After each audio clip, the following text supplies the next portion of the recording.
very excited today, Munchie. This is Munchie, who's named after my favorite burrito at Dogstown. So basically, what we're going to do is he is reactive to Velcro. So if we can demonstrate, let's do a red. So as soon as he hears that sound, we see he's reacting to it. Okay, perfect. All right, so now I'm going to basically, counterconditioning is a technique where we basically expose the subject, in this case he's the subject, to a stimulus. In this case, don't do it, the sound of Velcro. Now we can apply this to any situation. He also barks when people walk by. Now a friend of mine, actually I was having lunch with the other day, mentions that her dog has the same issue. She lives in an apartment complex, and when somebody comes and walks in the hallway, her dog barks nonstop, and she gets nasty letters from her, well, not nasty, but she gets kind of frustrated complaints from her neighbor. That's understandable. So what we're going to do is I'm going to use the principle of counterconditioning to help the dog associate that sound with something good happening. Now to do counterconditioning, we do not have to have a leash or put the dog into a sit.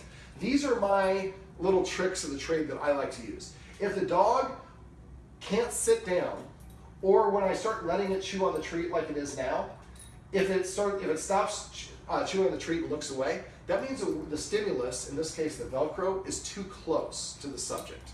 So what we're doing in counterconditioning is we're controlling the experiment or the situation, and so that we can put the dog in a position where it's only focusing on one thing, and we help the dog associate the thing that's reactive to with something good. In this case, letting him nibble on a tasty treat. All right, so what we're going to do is I'm going to let him start nibbling on it first. Now I'm going to say, well, give me one sec. Now he is crafty. If your fingers get wet, sometimes they pop off. So I'm squeezing this a little bit just to make it easier for him to chew on. Red. So we had a partial bark from him, and then a bark at the end. These are kind of residuals. All right, just do a half one this time. Purple. We just had a grumble that time. All right, yellow. You do not have a soft mouth. I'm going to have to switch off fingers because you're making these raw. Purple. No growl at all. Green. So we had the lurch because I wasn't delivering the treat. So if you want a treat where you can let him nibble piece after piece. Now if he's barking and I'm giving him the treat while he's barking, then I'm rewarding the barking. So we don't want to do that. We want to have him reset. Now if we're doing this and every time he scratches or makes the Velcro sound, he starts reacting, I would move the dog further away from him or move him out into the hallway. Just want to keep on increasing the distance. Now, if I can get him to stay sitting and taking the treat, then we've got a good distance. If he reacts, we're too close and we have invalidated the whole deal. So we have to do this very methodically. Now, first we're 20 feet apart. And we do this for like 5 or 10 treats. Then like a couple hours later, we want the dog to sleep in between each practice session, or you can do it the next day, but the more you do this, the faster it'll happen. But once they sleep, they kind of rearrange what they learn in their brain. So then the next time, we're at first time we were at 20 feet, next time we're at 19 feet. The next time, 18 feet. And now if we get to 18 feet, and as soon as we do the first Velcro sound, he starts reacting, we're too close. We push too far. So we're going to back up to 19 feet to practice at 19 feet a little bit more. All right, black. Let's do it with the 2 first, so I have one ready to go. Orange. Purple.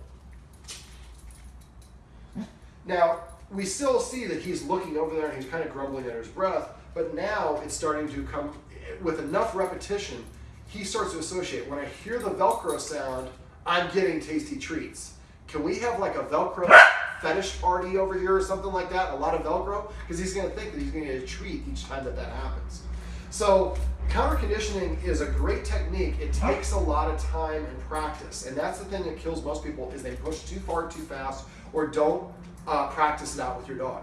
So don't do this at a time where you're busy or there's a lot of distractions. If he's also reacted to people walking out up and down the hallway, practicing this when somebody's moving is a horrible time to do that. We want to be able to isolate just one sound at a time. Now he's reactive to a lot of things. I saw the list of things that he's reacted to. So you guys are going to need to be methodical and practice around each one of these things until the dog is finally just doesn't listen for that, or if he hears it, doesn't bark because he doesn't consider it to be an alarm or something to disagree with. Now, where this behavior typically comes from is when the puppy is in its critical socialization period, which is from 3 weeks to 12 to 14 weeks, somewhere in that range. We don't know if it ends at 12 weeks or 14 weeks, but somewhere in there. During that period, it's called a single exposure period. Anything your dog is exposed to once or twice in a positive way, the rest of their life they're going to be comfortable with. So if your dog, like you go out for a walk and like at the end of the block, somebody starts a Harley when your dog is a puppy. Well, the dog hears it, and the guy turns the Harley off. You walk a couple houses closer, and he starts to Harley up again, and it happens to happen at the same time you're giving your dog a treat like this. The dog it's like, oh, that's a Harley. The rest of his life, it's like no big deal. But if he doesn't hear a Harley, or never experiences a thunderstorm, or fireworks, or I have some clients who are like, my dog is racist. Like, your dog is not racist. It just didn't meet anybody with a darker colored skin, or wearing a turban, or wearing a beard, or a woman in a dress. There's a lot of variables. And these things this is Mother Nature's way of telling a dog, that anything that you meet in the first 3 months of your life is probably going to be something that's okay. Anything you're going to meet after that is probably going to be, it could be a foe, so you should probably be wary of. Now, we can fix a dog afterwards, like doing counter conditioning, but it might take 75, 100 practices to fix it through counter conditioning, where if we can catch the puppy during that critical socialization from 3 to 12 weeks, once or twice, and the rest of his life he's comfortable with it. Anyways, that's kind of the explanation where this comes from, but this technique is called counter conditioning. You can use it for just about anything, but the dog cannot be fearful or reactive to whatever the stimulus is while you're doing it. So go at your dog's pace, go very slowly, methodically, and eventually collapse that distance until you can have a marching band coming up and down your hallway and your dog no longer responds to it because it's been conditioned that it's a good thing. Right, buddy? Bang. What do you say? Bang. Bang. Bang. Oh, what a good way to end a video.